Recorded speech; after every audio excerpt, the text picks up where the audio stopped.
What is up, guys? Welcome to the redraw. We're Team Vector. I'm Leroy. And I'm Mimi. And today, we have a very special discussion. We're going to be talking about mermaids. Oh, yes, my favorite. And due to it being mermaids, I'm handing control of this episode over to Mimi, since she is our residential manager of all things mermaid. That is me. Well, with the set finally being released in Japan last week, if I'm not mistaken. Yeah, I haven't totally lost track of days here. It doesn't come out in English for a few more weeks, but that doesn't stop us from looking it all over and deciding what the best decks are going to be coming out of it. We attempted to record this last week, but it didn't. Things got corrupted on my end. Oops, sorry. But now we have the whole set revealed instead of just most of it. And the last cards were not impressive, so most of my takes from last time still stand.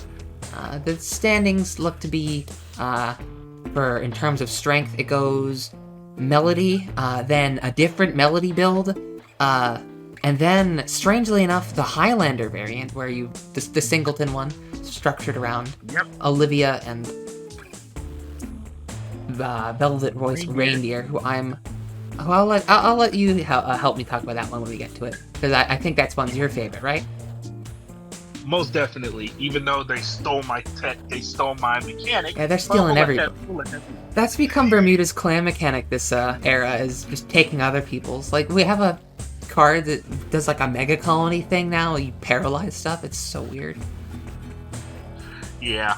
And then I think after the singleton version, I think the Ange Tiroa deck is actually looking kind of strong, but I haven't actually had a chance to playtest that one myself yet. And then after that, it's just kind of everything else is in a weird state of pseudo-playable. It's like better than some casual decks, but they're fine. They're all fine. Like, Prisms are cool, and Coral got some stuff, and so did Rivier and Pacifica, but it's kind of hard to make all those things steal the show when they only got like 2 or 3 or 4 cards worth of support. I mean, they were successful with Melody. Melody got 2 cards of support. Star Onstage Plan and Perdant Blue Meep, I believe. Who, let me just read them real quick. Star Onstage Plan is a Melody unit, which means it shares all of your Melody skills, and then it has continuous Vanguard. During each main and each battle phase, this unit gets all the abilities of all cards with Melody not named Star Onstage Plan in your soul, and act Vanguard once per turn, cost, counterblast 1, and put a rearguard with Melody into your soul, draw a card, and if your opponent's Vanguard is grade 3 or greater, you get an imaginary gift of your choice. That means Excel 1, Excel 2, Protect 1, Protect 2, Force 1, Force 2. The correct choice 9 times out of 10 is Excel 2 there, because it's kind of like the best gift. But that second Melody build I was talking about, you can work around with Protects, kinda, and run 12 crits, because, you know, that's always been one of the cool things about Protect decks, is you can run lots of crits, but then you kind of couldn't in Standard, because PG draws were just so good. But now, you have Sentinel crits. Those are pretty nuts.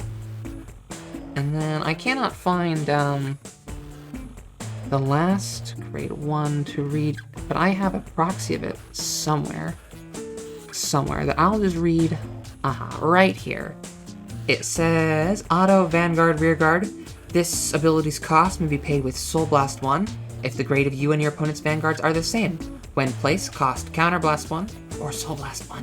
Look at 7 cards from the top of your deck, reveal up to a total of 2 cards with Melody and different names from among them. Put up to 1 of them into your hand, and 1 into your soul. I didn't notice that it said that second part about 1 into your soul for a little bit, so for my first few practice games with this deck, I thought it was a little broken. I'm like, what do you mean you can Soul Blast 1 to go +2? It's broken. Standard is ruined. Standard is not ruined, guys. Well, it is. But Luard is a story for another day. Yeah, that's a whole nother separate discussion. That's a can of worms.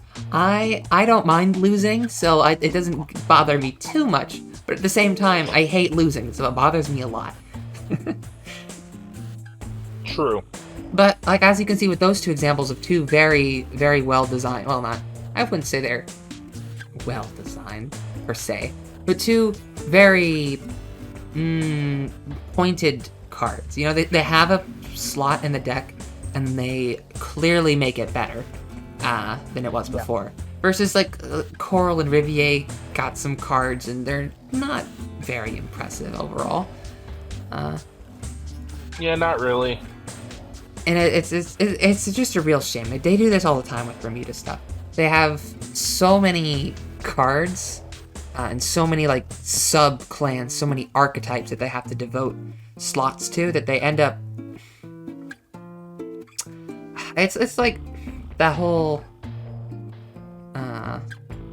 jack of all trades, master of none sort of thing with this set. Like, if you get all these cards for different strategies, the odds of all of them being able to just be winners and take the deck up a notch is kind of slim. They can't all be amazing cards. Like, not even all the triple rares and VRs are amazing. Like, Bird is... Not every deck can be G-era Gear Chronicle. No. Not everything can get to be that strong. And, like, we were kind of spoiled because, like, the last two Bermuda sets in Standard kind of... Blew everybody off the water. Yeah, they were a little bit ahead of the curve both of those times. But this time, they are decidedly average. They're not too much stronger, they're not too much weaker than the meta. Like, they are weaker than Luard, and I wouldn't actually say it's weaker than Gurguit. I was playing against Gurguit with this deck, and maybe it's just because it was Excel and I'm Force that the matchup was able to go my way. But I was able to stand up against Gurguit in testing, and if that's one of the busted decks that I can take down, then it's not so bad. But I don't even agree with Gurguit being really busted. It's just really pressuring. Yeah, I think Gurguit's a little over. I don't think it breaks the game. I think Luard's still the format-defining threat right now. But it's really... No, it's actually Gurguit, but we'll talk about that at another time. Yeah, nah. I mean, we might be able to talk about near the end, because, you know, we have to talk about what format these cards are coming out into, because, like, when the first Bermuda set came out, the cards were, like, kind of much worse than this one. Like, Star on Stage Plan is only as good as she is because you have a nice pool of melody units to choose from set 1. She's really good with Cannon and Serena, or not Serena, and Fina, because you can give your melody units intercept without them, you know, being able to retire the one that's making them able to intercept, so that you lose out on all the potential shield value, and then the ability... It also fixes your grade 3 count, though, too.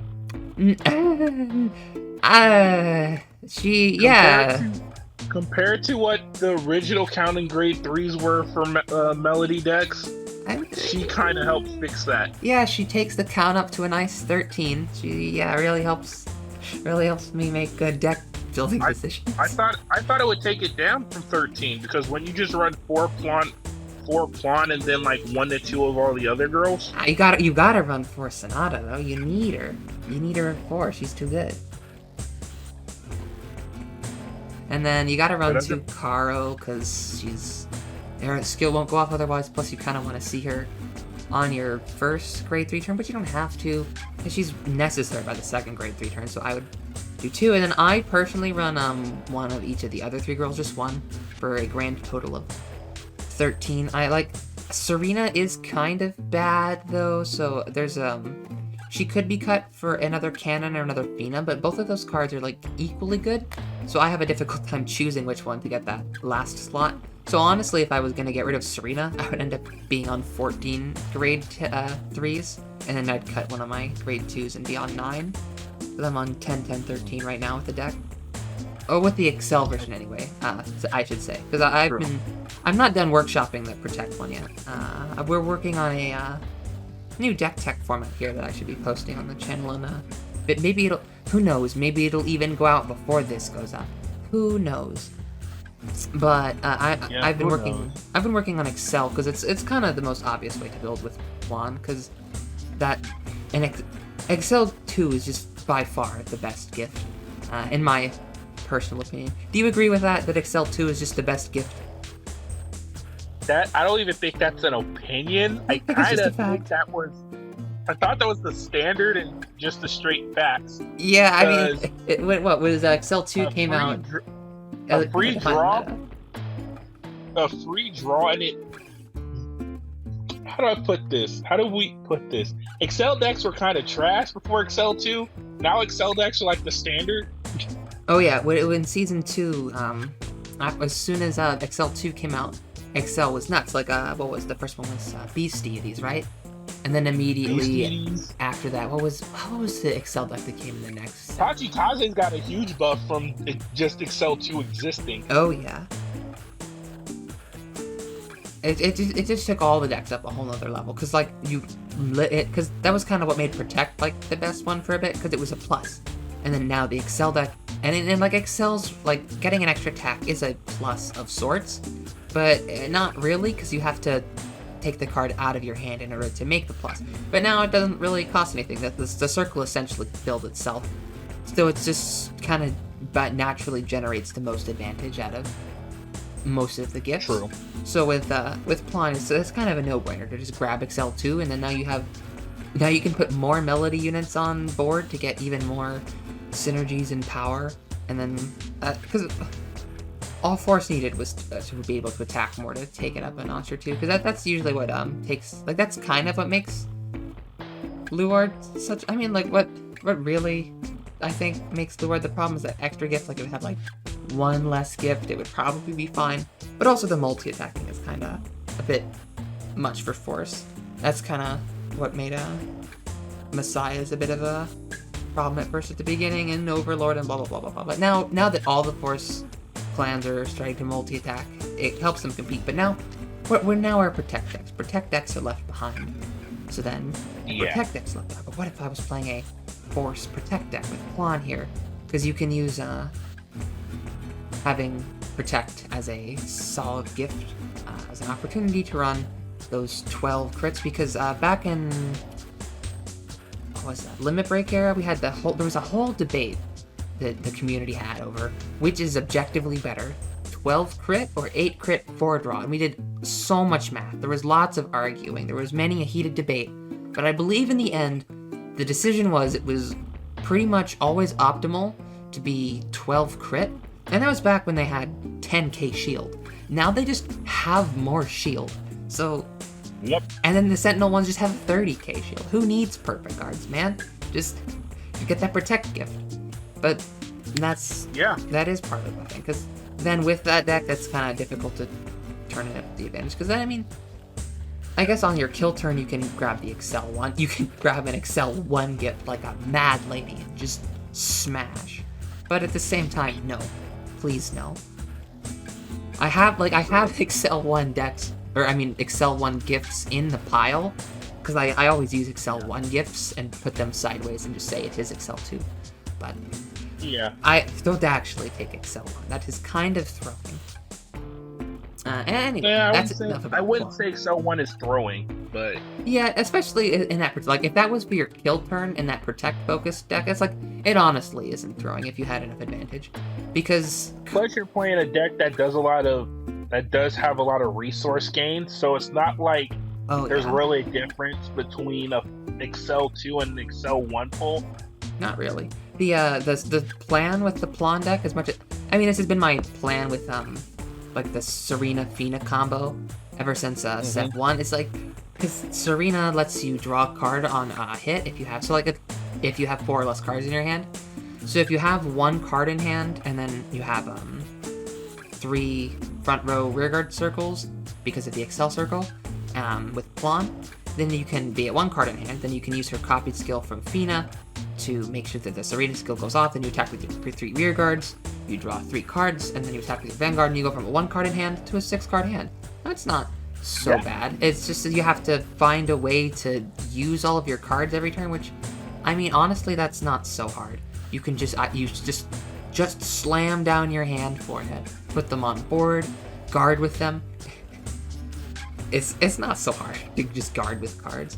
But, I mean, honestly, it is kind of at the same time. So I've been trying to test that out and see, but I haven't had too much time for testing, because I also want to test out the Ange Tirua build, which looks really cool.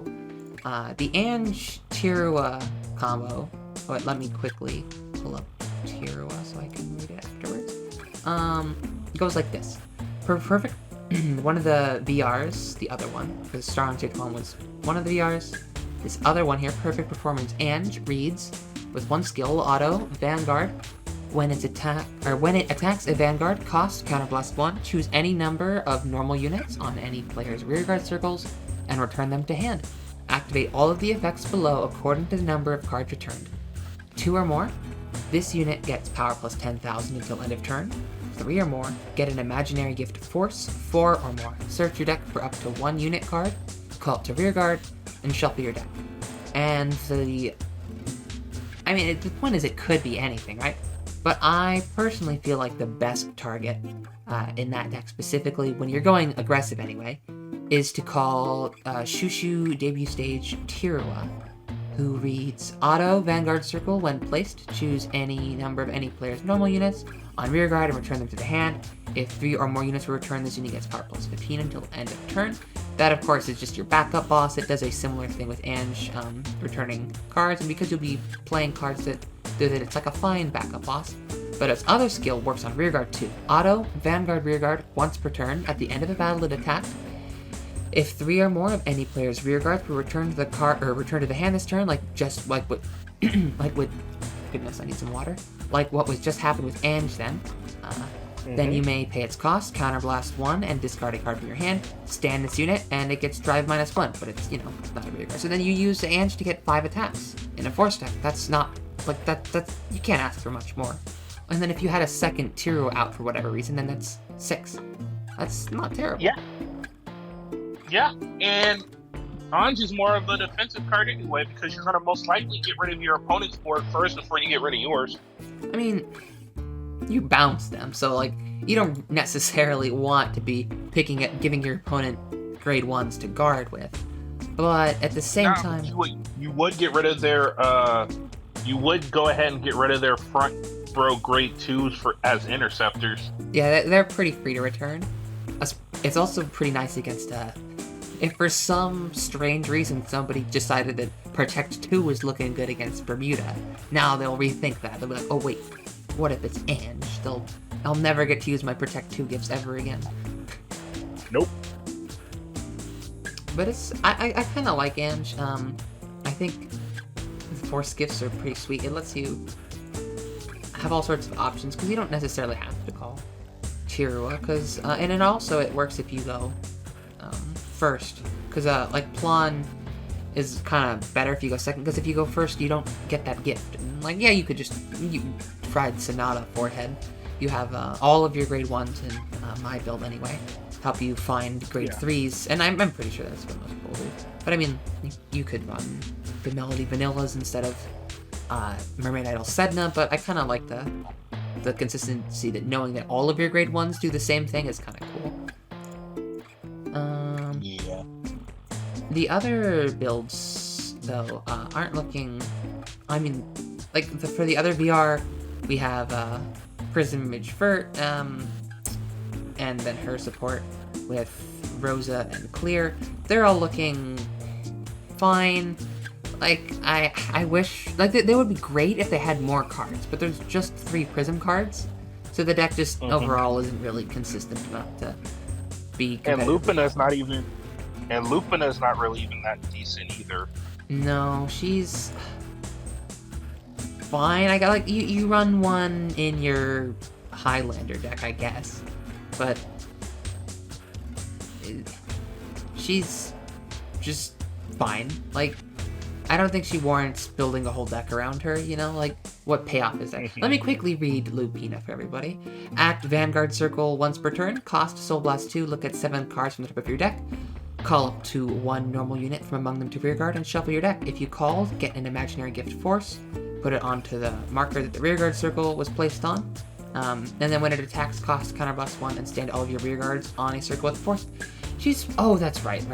She actually does kind of warrant building around. She has 2 units that have special effects that work, I think, like, if they're on a force. Yeah, she has. They have went on force marker abilities. I can't remember if they gain like a crit or something. I'm looking for them now, but it's difficult.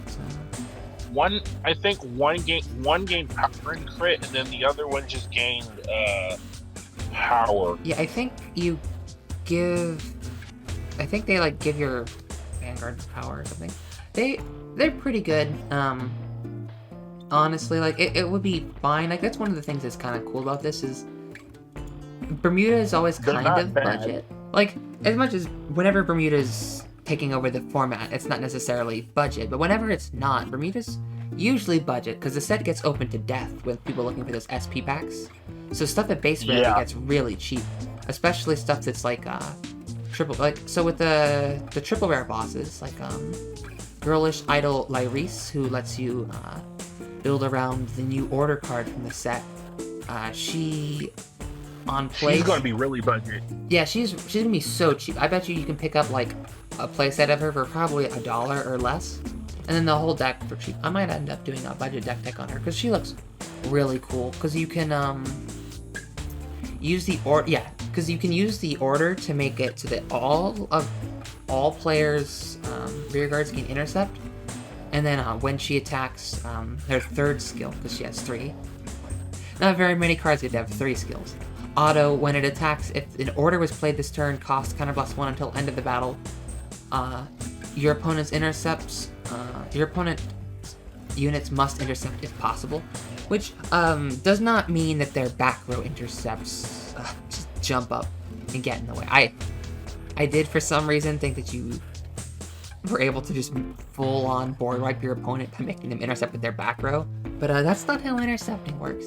They must intercept if possible, but it's not possible to intercept from the back row. I mean, it is possible to intercept from the back row, but no. If you're playing this deck, you're not playing against anybody doing that stuff. It's not happening. Nope. It's kind of where we're trying to beat around the bush. You want to talk about her now? Reindeer? No, let's hit Olivia first. Yeah, let's go with Olivia. School à trois, Olivia. 2 reads, auto, Vanguard. When it attacks a Vanguard, choose up to 5 of your rear guards. If all chosen rear guards have different card names, stand all of them. If you stand 3 or more rear guards, this unit gets critical until end of that battle. Grade 4, of course. Not grade 3. But I mean, it's on screen, so you guys have eyes. I'm sorry for pointing that out. She is... I would say Olivia is actually pretty decent. Very strong. Is she game breaking? No. However, I mean, if you have an Excel circle when you do that. Oh yeah, if you have an Excel circle, that's then a it's broken. monster. Then it's broken. But if you had an Excel circle, you would probably be not on Olivia, you know? Yeah. That's asking a whole lot to get an Excel circle and Olivia, I suppose. But she is for Highland. But Highlander got a lot more consistent with a certain other card. I guess I'll let you read best or your best girl.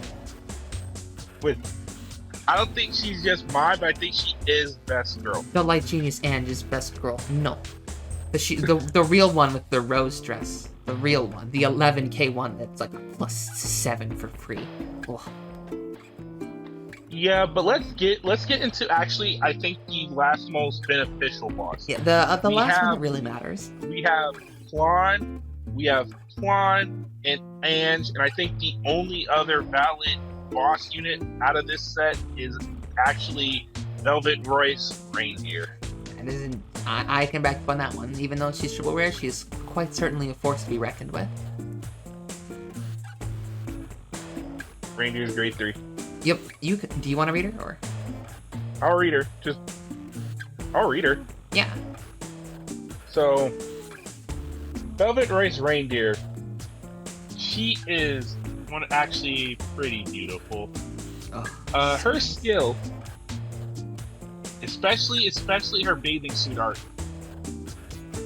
Oh, Like, yeah, she's that one sitting looks there nice. like, yes. Yeah, with that little, the Like, bottle, yes. she's just like, yes, it is me, She's hello. like, yes, I know I am the answer. I am the First truth. skill. Her first skill, continuous in deck. When would be revealed by a card's effect, it is regarded as a trigger unit instead of a normal unit. At the end of the battle, and then its other skill is Auto Vanguard Circle. At the end of the battle, it attack cost. Discard 2 cards from hand. Reveal 10 cards from the top of the deck, and if all the normal units revealed have different card names, ride up to one of those revealed cards not named Velvet Voice Reindeer as stand. Shuffle your deck, and that unit gets drive -1 until end of turn. At the end of this turn, put that unit on the bottom of your deck and write and grade 3 cards from your soul as rest. Now, if people didn't pick up on it at first, that continuous skill, it seems kind of pointless at first. You're like, what? So it's a trigger, but it doesn't have a trigger icon, so it doesn't give any power. How pointless? Why? Well, all of the Highlander payoffs have effects like Reindeer, where you reveal the top X cards of your deck, and if all the normal units have different names, well, if you're a trigger unit and not a normal unit, you're free to run all 4 Reindeers, giving you an actual consistent grade 3 boss. That help, and then you, off of those reveals, if you manage to reveal one of your grade 4s, oh man, and then you ride it until end of turn. And then at the end of the turn, when you re-ride, you just got 3 gifts in 1 turn. Unless you went into the grade 4 that gives you 3 gifts, then you managed to gain 6 gifts in 1 turn. Now that's pod racing. Do you even remember, what was her name again? I believe it is Heartfelt Monopoly something. Because that's like the number 1 you want to hit. That's like the number 1 grade 4 you want to hit. I love that card. She's so cool. I was on the right page. Heartfelt Monopoly and Ezka. She's a good hit. I feel like... I think she would honestly be the best. From what I've seen online, for people playing the deck, they run about 2 of her to try to hit her as early as possible. Yeah, because like that was usually the play at first, with the deck before Reindeer, was to play 2 of the best one of whichever one you deemed was the best one, which most people thought was that one. Because I mean, like, honestly, they're the best. Yep. But what was I saying? Would you like to do the honors and read her for those who don't know what she does? Oh, Heartfelt Monopoly and Zek. I would love to read Heartfelt. It's not Heartfelt. It's just Heart Monopoly. I'm sorry. Heart Monopoly and Zeka. When placed, reveal 10 cards from the top of your deck, and if all of them... Oh, and shuffle your deck. If all of the normal units revealed have different card names, acquire 1 imaginary gift, Force, Excel, and Protect in any order. And now you can get Type 2s, too. So you can get that. So that's you just hard draw a card and get the Protect gift, so you just nullify your opponent's Vanguard attack. You got an extra attack off, and then you can just put the Force gift on that circle. Why not? On the Excel circle, so it gets plus 15s. So it's even better. It's just hard better than Excel 1 now. It's the best circle. And then the card at end of Reindeer skill doesn't even go to the drop zone. It goes straight back into the deck. Yep. So you can just write it again later. Hopefully. Unless you see, because that's the thing. Because I'm like, it goes back into the deck, right? So if you're running 2 and you've done all that deck thinning trying to hit this card, and then late in the game you hit both of it, then it kind of... Because I think now we have so many good options. Like you can run one of her, one Olivia, and then one... I guess you run one of all of them except for Eve. The other 2 at first weren't as strong, but now that you can go into them mid-battle... Wait. I'm having a crisis. We just went over Reindeer. Where did she go? I need to... Because she's on attack, right? I'm not losing it? It's at the end of the battle. Yeah, at the end of the battle. So these skills are normally on ride, but when they become battle phase skills, they get reframed in a different light. Like, so Diva of Atlantia Irina reads Auto Vanguard when placed. Reveal 10 cards from your deck and shuffle your deck. If all the normal units revealed have different names, then at the end of the first battle of this turn, stand this unit. Okay, never mind. He's the only one you're not running. Yeah, you can't run that one anymore. I actually didn't notice that it said the first battle of this turn. I thought it was like this unit's first battle or something. Yeah, so no, bad. So we don't run that card. Diva of Atlantia. She would have been amazing. She would have been amazing if it said first battle of this unit. That's what I was like before. I just reread her just now. I thought of that, but this one actually is much better because I thought this was the worst one before. I actually pulled an SSP of this one and then traded it away because I was like, oh, I hate this card. You pulled it. Yeah, I remember that. I was so disappointed. I'm like, I got the only bad SSP. I was so upset, and now I can't believe I got rid of it. Oh my god, that card looked so nice. I'm so mad at myself. Anyway, this card reads, Unparalleled Ingenuity Laura. Right? Yeah, Laura. Auto Vanguard, when placed, reveal 10 cards from the top of your deck, reveal any number of blah blah blah blah blah. And then if you manage to do the Highlander thingy, call any number of the revealed units to rearguard circle and they get plus 10 until end of turn. Doing that to basically restand your board is kinda nuts. So you'll end up getting off 6 attacks. So like especially if it's your second superior ride of the game. Yep. So you just made 15k Excel circle. Mm-hmm. Like that's kind of one of the only things that makes Enzeka not as good. Like Enzeka's phenomenal, don't get me wrong, but like you can't fill the Excel circle because you're doing it in the battle phase. And like yeah, you have it for next turn, and that's great and all. Yep. But going into either Laura or Olivia is just kind of nuts. It's rather strong. Olivia, Ange. Yeah, because you have options. Yeah, because you're still running an Ange and a Tirua, so like if you hit Ange and you do the Ange Tirua thing, like that's not so. Or like you use Laura and then you call a Tirua. Whoa, that's 7 attacks. That's not bad. Because you still have access to all these different grade 3 choices too. Mm-hmm. So it's just limitless. Oh yeah, it's now, basically it's like you get a nice, healthy little dueling puzzle before every game. Like you remember did you ever play YGO Pro? They had those like duel puzzles or whatever. Yeah. Yeah, those are always pretty fun. It kind of feels like that sometimes. You look at these cards and you're like, man, how on earth do I take this pile of garbage and turn it into a W? How on earth, right? I always love doing stuff like that, so that's kind of fun for me. Plus, if you already have pretty much one of everything, then it makes building the deck a little easier. Yeah, give or take like 1 or 2 cards, but the majority of this deck is going to be singles. Yeah, and everything from this set is going to be pretty cheap. With the SP packs back at it again, people going to be opening that set to death. Now that I'm off of playing SP Bermudas, I'm off of SP Bermudas are like a drug, man. They're so nice. They feel so good in your hands. You get to look at them and you're like, yes, the cute girl is me. I am cute girl. And like I think maybe that's why in my melody deck I'm playing 1 Sonata or 1 Cannon, 1 Serena, 1 Fina. It's because I have SPs. I'm like, I cannot bring myself to cut the SPs. They're holding hands. It's too good. Like Bermuda SPs are something different. But at the same time, it takes your deck from being like one of the cheapest options with all of your VRs being like $5 or less, and then going it into a house payment. Yeah, I think one of the most expensive. Well, I guess the most expensive thing ever. Grumble. The most expensive trading card I've ever purchased, I believe, would be my wedding SP, Bert. That was a mistake, but it's a really good field center in Yu-Gi-Oh. It makes a really nice field center, let me tell you.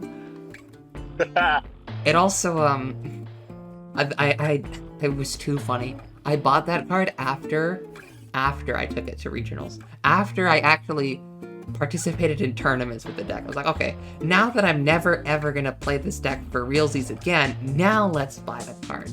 I actually did get to use it in an actual game a few days ago.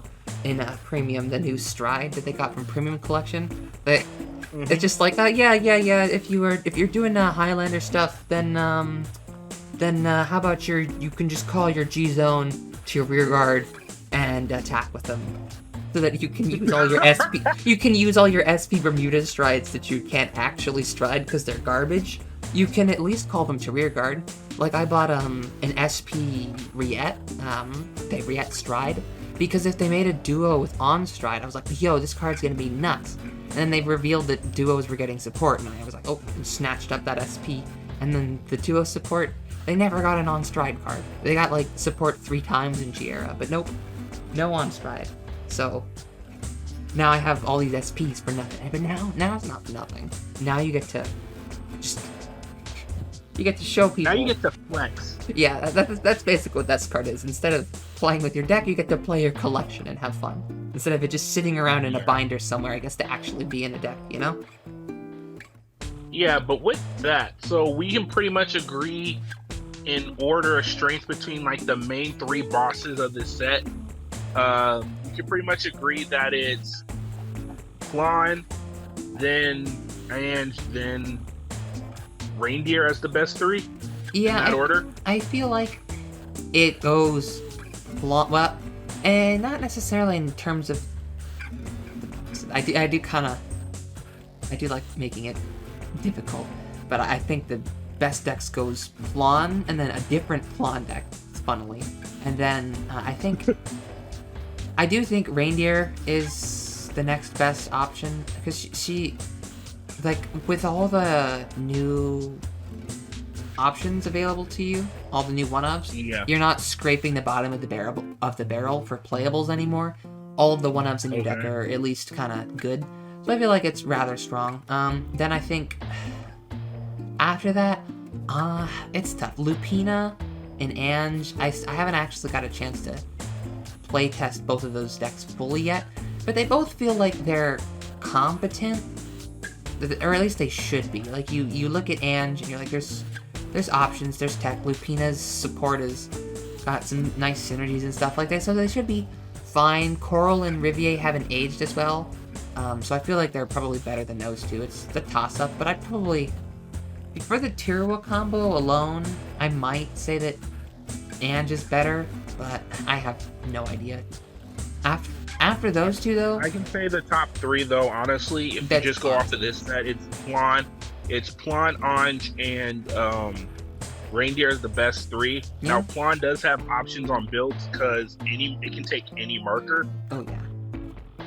And then you can choose between, like, maybe you don't run Serena, maybe you don't run there's options. It's a little bit of a deeper deck than the other ones.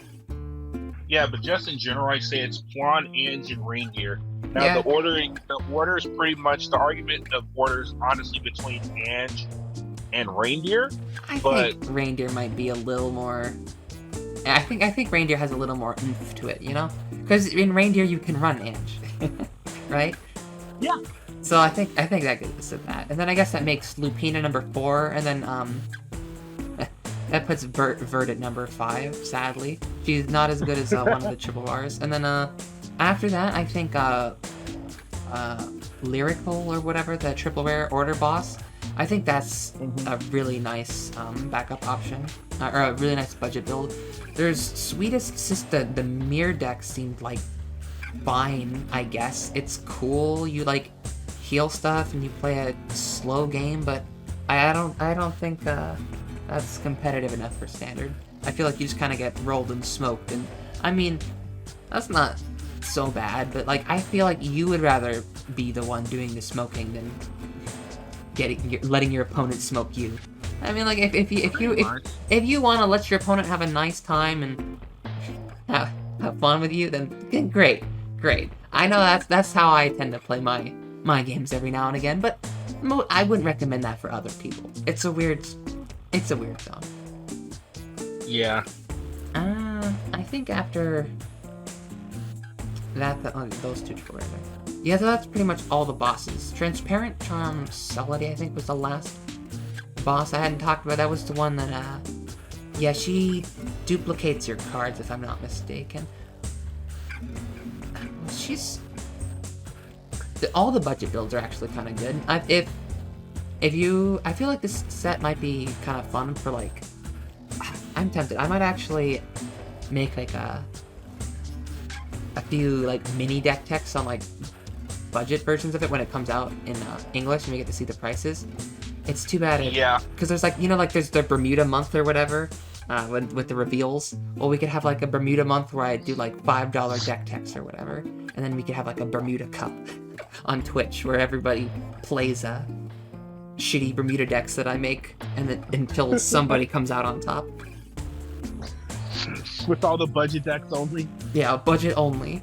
No good cards. I mean, there's good cards on that. There's some good cards. Like, Lizolette's getting reprinted.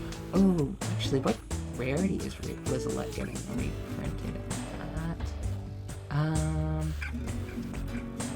I don't see her on the list.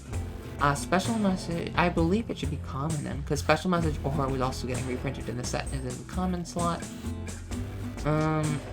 But I don't see her in here.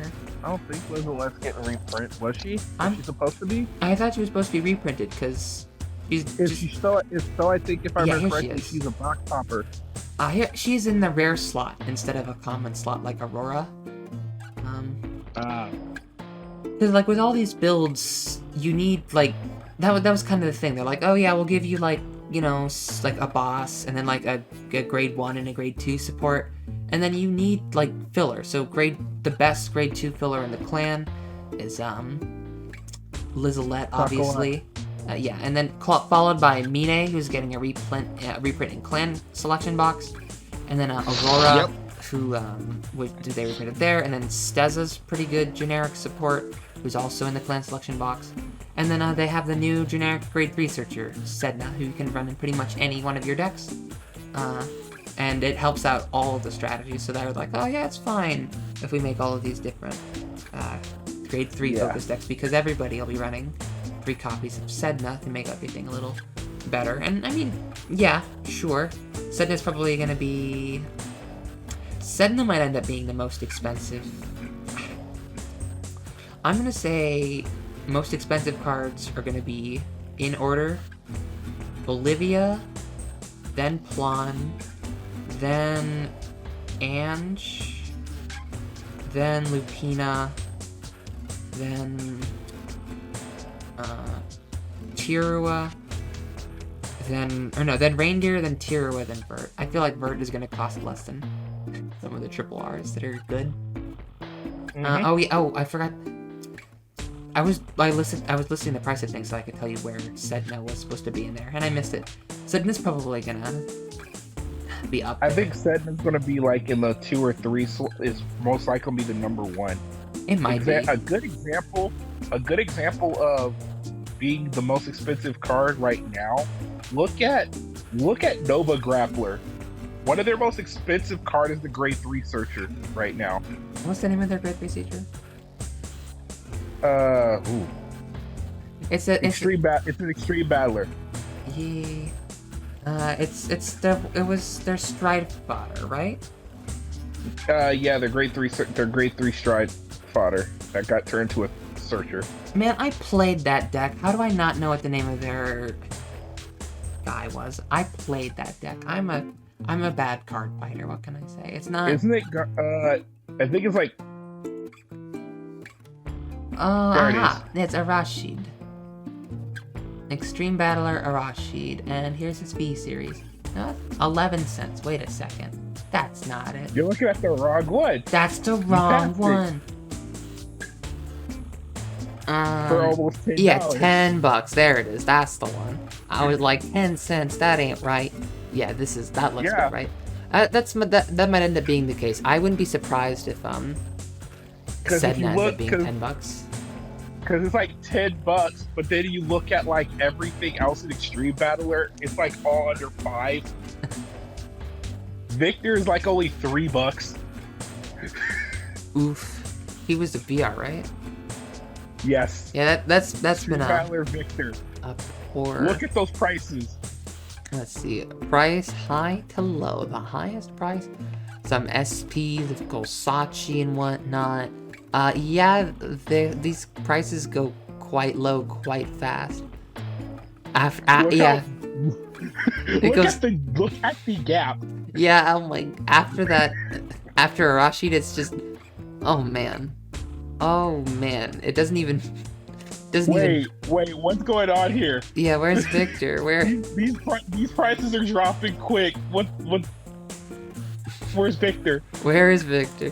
Dude, I don't even see Victor. What the heck? I don't even see Victor. Where's Victor? Oh, he must cost 0 cents then. He must be. They must be sold out then. But look, cars are like cents. Yeah, I guess. I repeat, cents. Cents. Yikes. And Novas aren't necessarily weak per se. It's just. What is Victor at right now? Because if these guys are cents, it's gonna be a shame. Yeah, I can't. What stuff is that? Storm of Cavalry? Yeah. Market price, relevance, blah.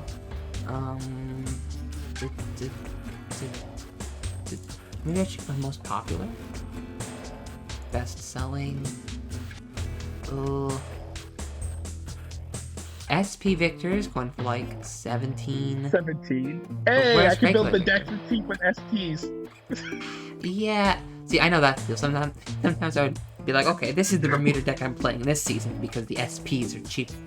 But now that we're slowly weaning ourselves off of those SP Bermudas, I'm gonna have to stay in the sober zone of common version. Oh, they're not commons. I wish I could play a deck full of only commons, but it's pretty tough in Vanguard. I think the closest I got was here we go. Victor's $2 and $3 for Victor. Yikes. His searcher is more expensive than him by almost 5 times over. Their Sentinel crit is like 50 cents though. That's not bad. Not really. I would like, as much as I would be kind of upset as a Nova Grappler player that apparently my cards are this bad that they're not worth any money, but at the same time, that means you can pick them up for cheap. And there's nothing. Yeah, I think Blau is though cheap, but I think Blau is actually the most expensive, and it's supposed to be the budget deck. That's funny. They've been having some hit and miss with that budget options. When the budget options are end up being better than the actual deck, you have a little bit. Have you seen how fast Blaus are? They are consistent. They are consistent. I would hope so. The grade 1 Blau Kruger literally is I search for the grade 2 on ride, and then if you have a duplicate of me, you call me to discard one of your triggers and grab your grade 3. No more questions asked. That's really good. Let's see. I'm gonna go to Boogaloo. Well, I guess I don't need to actually start reading all these cards for our friends out here. I'll put them up on the screen, and then you all can read them for yourself. Whichever ones we're looking at here.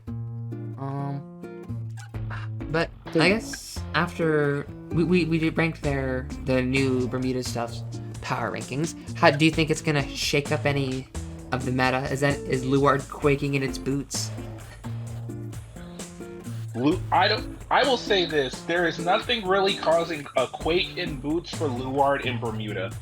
Not really. But we could just be honest there. Bermuda isn't causing any quivering. Even if you open well and you're having a strong start with Plan and stuff, you still can't really compete with Luard. They kind of outclass you.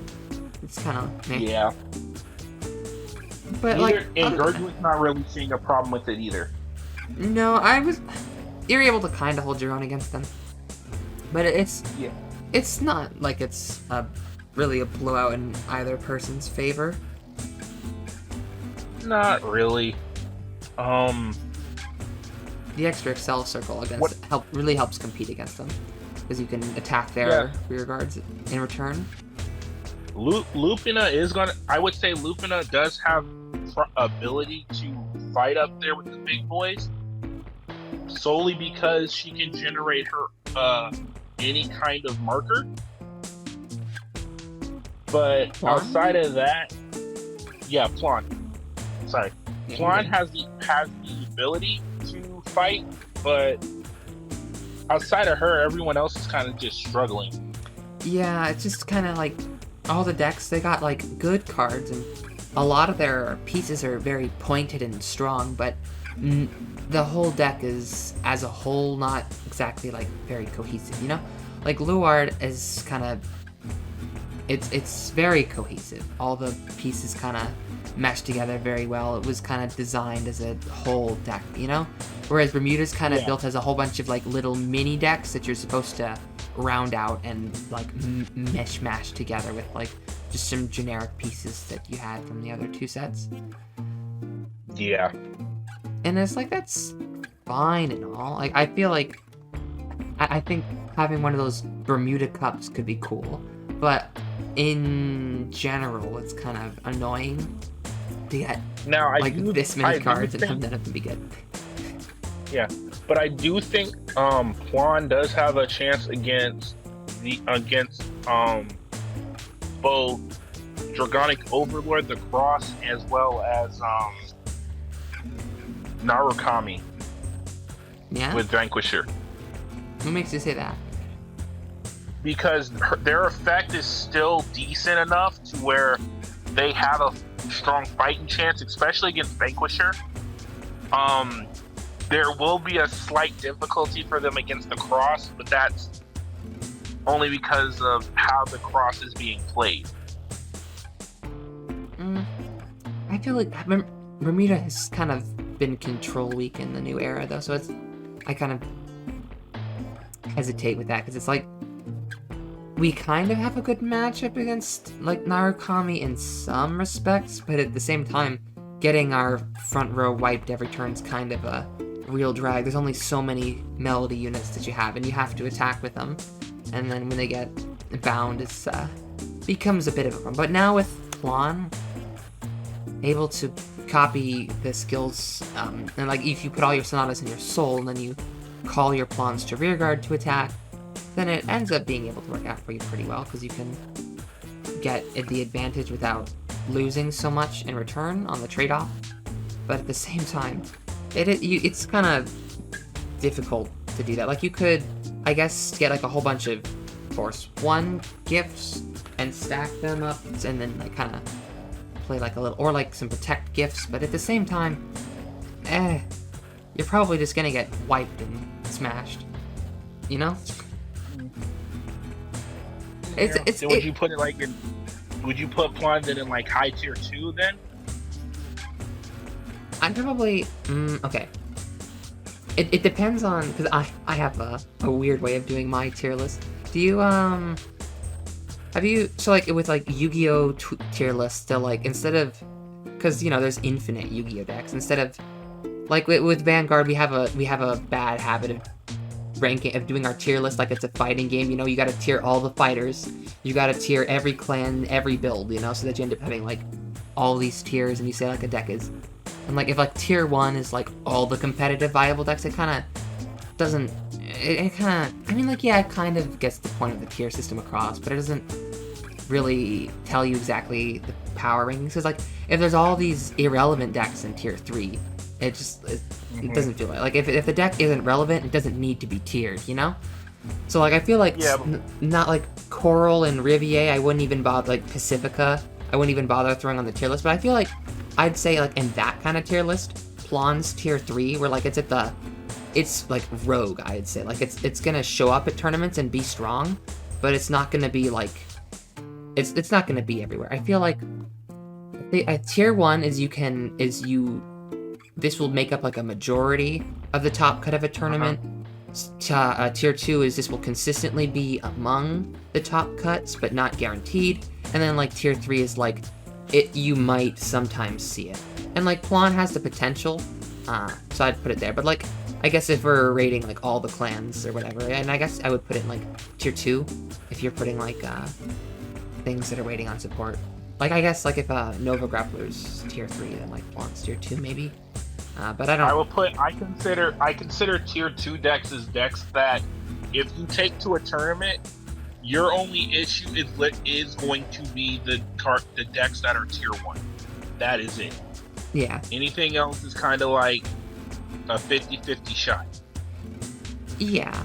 I feel like yeah, it meets that kind of condition. Like Plan is definitely strong, and it's not like if you play the deck you're gonna feel like it's holding you back. There's lots of it feels really like to just take your big numbers and be like turned sideways. I attack you for 66 4 times, get smashed. Like that feels pretty good to do in standard. Cause it's a good feeling. The deck is pretty good, but it's like, as we keep mentioning, it's not Luard. Like Luard is like that tier 1. Like it's that Yu-Gi-Oh tier 1. You're gonna expect to see a lot of Luard, and it's gonna make up the bulk of the top cut, you know? And then like maybe Gurguit too might be considered that. And then like, I don't know, like tier 2, like if we're doing like the Yu-Gi-Oh sense, is like maybe, I don't know, I don't even think the cross is. Hold on, let me pull up right now, it looks like, from what I've seen in Japan, the decks that are like the top 5 decks anyway, it's always the top 2 is always between Gurguit and Luard. After that, it's usually Vanquisher or the Cross, and then you have Angel Feather slowly following behind. Yeah, just a little bit. Angel Feather finally starting to get in there. Yeah, you got like, sometimes there's some Nubatama, sometimes there's Aquaforce, but that might just be new toy syndrome, you know? People just playing them because they're out. Yeah, but then after that, it's like it's kind of the only other like guaranteed you would most likely still see as an option is Gear Chronicle, but that's because it's Gear Chronicle and there's enough fan base there to keep trying to put them in the tournaments. Yeah, that's kind of like what it is with Bermooda. Like, if you're sitting there trying to be perfectly optimal, there aren't too many reasons to be playing. Like, I guess, like, what other card gives you the option of just choosing to gain any type of gift? So, like, it does have its, you know, unique niche. There's nothing else that does that. Now that Bermuda cards do everything, there's something unique about them, right? But, like, I don't feel like they have anything in particular that makes them... that even puts them in, like, the same echelon as these, like... Yeah. Like, Vanquisher, I feel like, is a stronger deck than Plan. Like, not by, like, a long shot, but by, like, a little bit. And that's why I would put that in, like, that...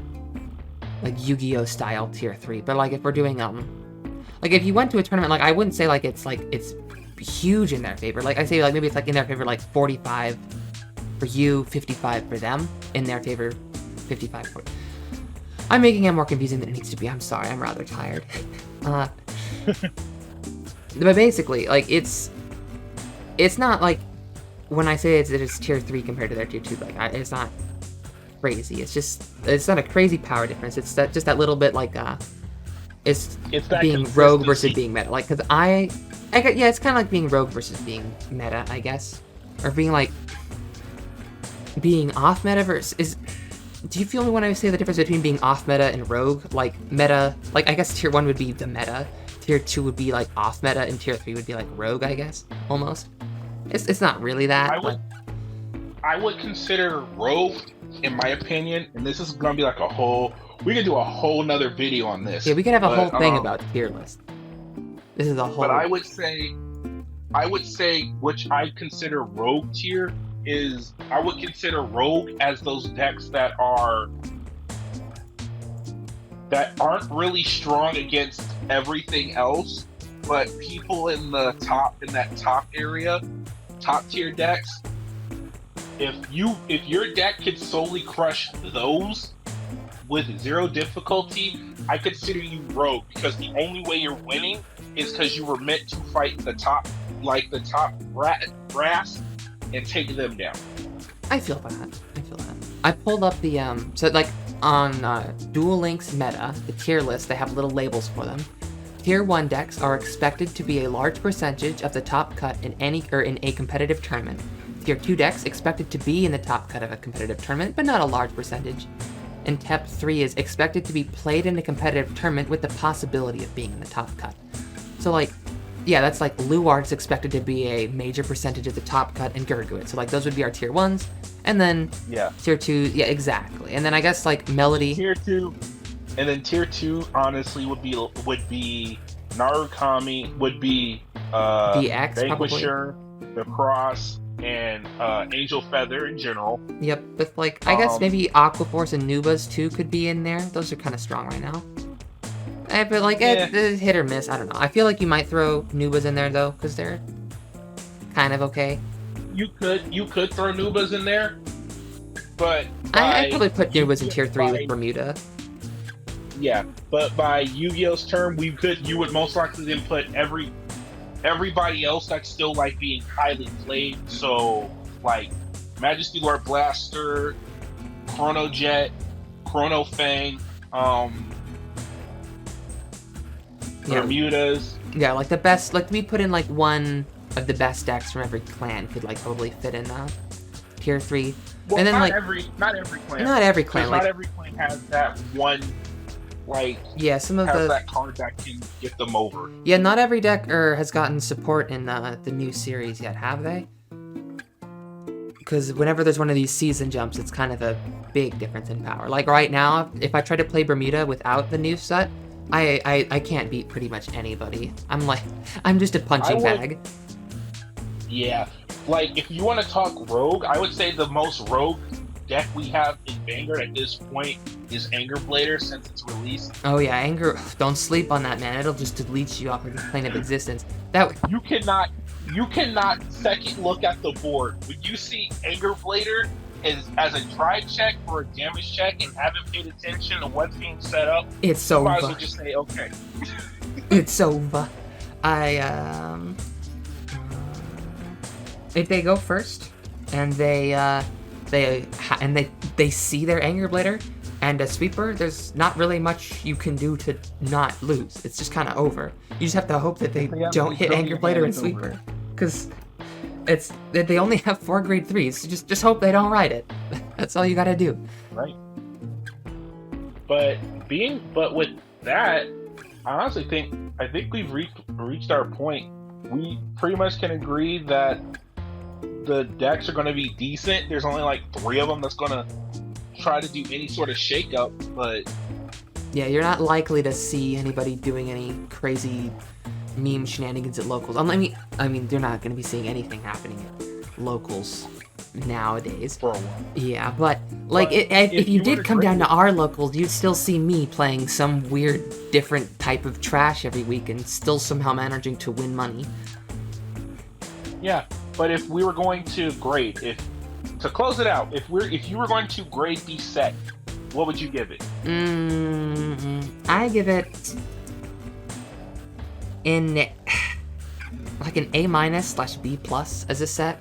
It has lots of different artworks and skills and whatnot. It has a nice variety of flavors to it.